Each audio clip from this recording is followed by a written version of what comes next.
होली के दुखवा कैसे बताई, देहिया में होता बटवाराजी, बहरी जाई कि भीतरी लुकाई, केनियो न होता गुजाराजी। माई रे माई ना छोड़ सदुन भाई, चोली रंगा गइल पानी में, हमर सैया जी डालस पलानी में, छोटका देवरा हो छोटका देवरा डाला पलानी में, हमर सैया जी डालस पलानी में, छोटका देवरा डाला पलानी में। साहिजा गए साथी साहिजा, होली भटवरे पराहिजा।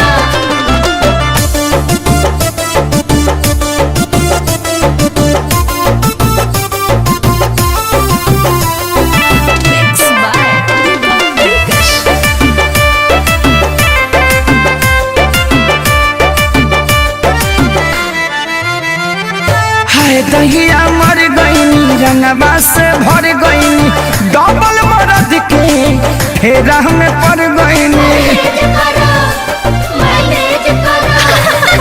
हाय दहिया मर गईनी रंगवा से भर गईनी, डबल मरद के फेरा में पड़ गईनी।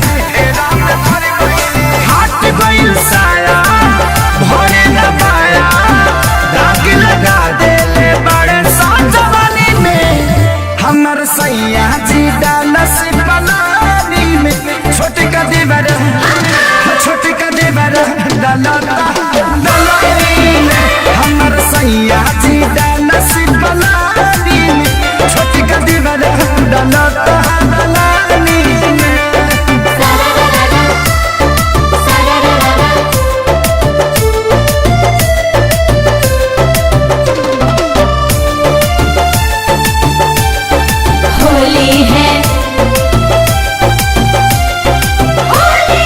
एगो डाले आगे हाँ एगो डाले पाछे, कौनो जगह ही हमर खाली न बाचे। एगो डाले आगे एगो डाले पाछे, कौनो जगह ही हमर खाली न बाचे। माने न पवन कहीं न जावन, खेसरिया के चलते बानी हानि में, हमर सैया जी डालस पलानी में, छोटका देवरा हो छोटका देवरा डालेला पानी में, हमर सैया जी डालस पलानी में, छोटका देवरा डाला पलानी में। छोड़ दर ससुरावा नहीं हरवे ठीक बा।